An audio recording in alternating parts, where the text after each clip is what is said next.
Welcome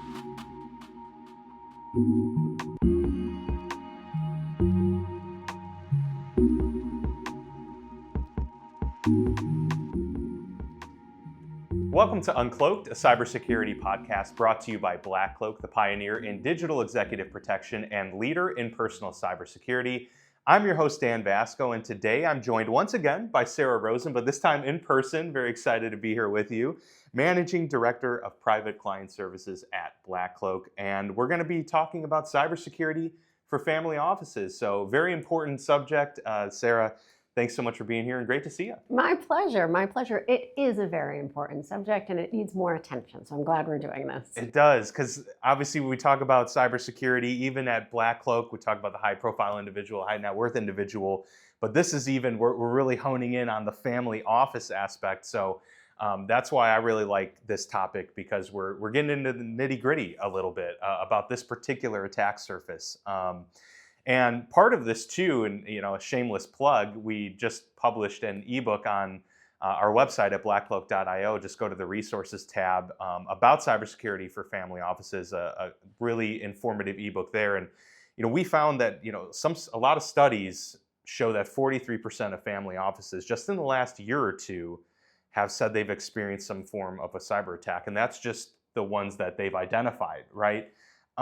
This is a unique attack surface. We're talking about people that are in charge of key accounts, finances, schedules. There's a lot of different touch points, right? So can you speak to the scope of the responsibilities of a family office and maybe why that makes it such a unique attack surface? Yeah, I'm happy to. And I think that when you think about a family office, it's a pretty unique entity in itself, right? Like technically it's a firm, it's a business firm, it's attached to a single family, so it has a single customer. That's pretty unique to it. And customer isn't even the right word. It's a bit more intimate than that. And the primary function is financial, right? The primary sort of core skill set they're developing has to do with finances and maintaining finances and looking into the future. However, there's a lot of ancillary expectations that come with a family office, right? You are there to essentially make the lives of the family and the multiple generations in the family potentially a little bit easier. And so the unique aspect within cybersecurity, for a family office within cybersecurity, really has to do with the fact that you have a firm. And that firm is a group of individuals who are working in a business-like way. And you need to protect the firm from cyber attacks, right? And that's where most of the focus is right now for family offices. However, think about the family themselves, the individuals themselves. And what we saw happen in business, right? We saw bad guys attack businesses. That became really hard. So they started attacking the executives of those businesses as a way to Trojan horse their way in. That logic, it applies directly to family offices too. And so as family offices do get best practices around cybersecurity for the firm, it is natural to think once that gets a little bit more challenging, this 43% or these bad guys that resulted in 43%, they're going to start looking to the principals. They're going to start looking to the personal lives of those individuals. So you've really got a similar scenario to a business, a firm, just with far fewer resources and oftentimes absolutely no cybersecurity specific dedicated resources within the firm. Yeah, that makes a lot of sense, and even a more specified target in that instance, right? Versus the C-suite or just a more broad-reaching target. There, we're talking about a specific principle that they're looking at, and so that can obviously lead to some more risk as well. In your experience, what have been the primary reasons that family offices or principals with the family office choose BlackCloak? Yeah, that is actually a great question. So family offices do have one benefit that traditional businesses don't have. They don't need to be known. So a traditional business, it has to advertise within some group of individuals. It has to tell the world it exists so they can recruit customers. Family offices do not need to do that. They have absolutely no reason in many instances to let the world know they even exist. So they're starting off from a place where they could, given their situation, and there's a lot of different situations, really stay under the cover almost uniquely from the world, so to speak. They don't have to have a website that's public. Oftentimes they'll have one and it just has like I saw one with a red background and a telephone number. So unless you know, you don't know. And so when we think about BlackCloak specifically, we work with a number of family offices. And because of the nature of the firms, because they're so unique, they really rely on one another. So family offices rely on one another for best practices. So if you think about sort of functional groups coming together, CFOs from family offices coming together, there's a lot of this happening that may not be known to the rest of the world because it's deliberately kept really quiet. And so oftentimes family offices are choosing BlackCloak because we know how to work with family offices and we have a number of family office clients. And speaking to the other side of it, when you're assessing the landscape from your discussions with prospects or just learning more about the threat landscape that's out there, what are you seeing from a misconception standpoint? I imagine that there are a lot of people that maybe miss something when it comes to the emphasis that should be placed on cybersecurity for the family office that maybe isn't being. Where do you see those priorities kind of stack for them? So I think it's murky. So I think family offices know they're trying to solve a problem because another family office that they're familiar with, it had a cyber attack, right? They're reading it in the news. They realize that they're sort of at risk, but they're often trying to solve a problem that they don't quite understand because there really is rarely, almost never, a dedicated security professional within the staff of the cybersecurity. Now they can leverage them in like a consultative type way, so they absolutely have access to this knowledge, but it's very frustrating to solve a problem that you actually don't understand. And I think there's an element of it that's worth sort of discussing. I know you and I have discussed it on past, and it's the nature of the bad guy, right? And I think a lot of times family offices come to us and they're trying to solve the problem of the bad guy as it's defined by normal, everyday folks in the US, which is sort of a long tail approach, right? If I take a poorly constructed text or not meticulously constructed text and send it out to 2,000 people to try and trick them, right, which is kind of step one in the bad guy playbook, a couple of them probably are going to get tricked. This is very different. And the rest of us feel comfort in that. Ooh, I'm well aware that E470, which is the highway in Colorado, really isn't going to arrest me, right? I can read through this. But there's this other level of bad guy that's attracted to family offices. I call them the Ocean 11 bad guy because it's all in the preparation before the heist. So in other words, these guys will spend a lot of times and resources invested in a given target because they feel confident in the payout. And family offices fall squarely into these bad guys. And they tend to be the more sophisticated ones, right? Just like the movie Ocean's 11, those were the most sophisticated individuals in their given area. The family office is attracting the most sophisticated individual who will spend a year studying the family through emails or otherwise before they even begin to pull off some sort of crime.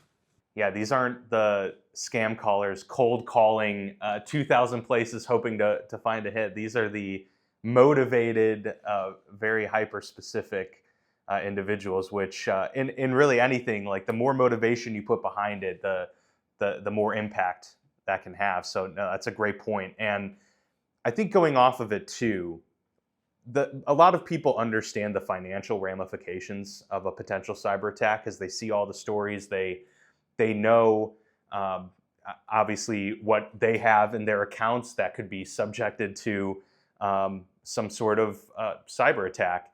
But on the other side, is the reputational damage, that capability, is that perhaps being not necessarily overlooked, but maybe underrepresented when we're talking about things like deepfakes, or we're talking about the name of the principal and their family being at stake? That's a big part of it too. Without a doubt. Now, the reputational damage to a business is financially significant because we trust our companies. The companies we do business with, whether it be a consumer product or otherwise, we trust them, and a breach really kind of can chip away at that trust potentially. And it's a little bit different in a family office because you have an aggregated amount of wealth, arguably the same as a corporation, but it might be more centralized. I know they diversify, but still, the assets that are sitting there are sitting in a way different than a corporation would. Not to mention, usually the motivation in a corporation isn't to steal money directly, it's to steal something, usually usernames, passwords, user information, and then resell it, right? That's kind of the standard play. Family offices, you're going straight for the finances in some way, shape, or form. And to have a family office, think about it, this is a firm dedicated to your family. All they do is support your family. You have to have a significant amount of wealth, right? Hundreds of millions of dollars, most likely, before it starts to make sense to have a single family office for your family. And so individuals who have that level of wealth usually have some level of stature in the community, in the country, on the global scale, whether that be from like a entertainment perspective or a political perspective, right? That's sort of the nature. And so 100% there's a reputational damage. And that might be in instances of politics and otherwise, that might be the intent, full intent, right? Yeah. To pull one off, less so financial than reputational. So I think both sides of the coin, both firms and family offices or enterprise and family offices certainly have that concern, but it presents a bit differently. The dollar amount, maybe it's the same, maybe it's not, right?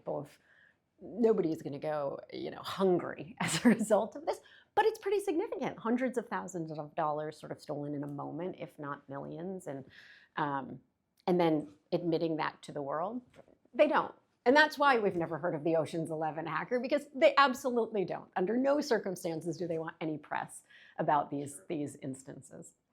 And it's interesting too, because you mentioned like some that could be ideological reasons, some could be obviously for the financial reasons.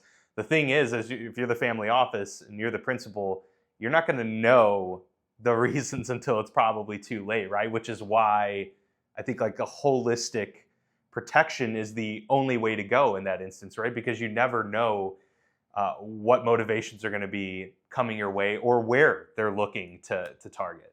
And proactive as well. Now, across the board, I think we'd agree at BlackCloak, what we often find is about 40% of folks 40% of our customers will come to us in some sort of breach state. That might be minor, right? That might be something really small. It might be something major in a lot of instances. However, we want to turn that 40% into 10% because the damage once it's done is so emotionally devastating. It's almost like having a break-in at your house, if not worse, right? Yeah.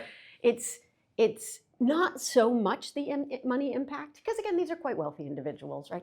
It's really sort of not being in control of your world. And then if you put the family, different from just a family. We have lots of families who join BlackCloak, and when they do, they're trying to be proactive for their family. But when you add the family office firm, it is the job of the firm, of the family office, to protect and reduce risk for their family. And that could be 2 households, that could be 68 households, right? There could be a small group and a large group, and to fail to do so, and they feel really confident, they're pretty good, they can reduce risks financially, right? They are usually professionals with a background in finance, but they're less confident on their ability to reduce risks when it comes to cybercrime. Yeah, it's just one aspect of it, and so there's so much more out there to be protected, to implement in terms of that security posture. So any closing thoughts before we close out here, Sarah, on the family office, the landscape of cybersecurity in that respect?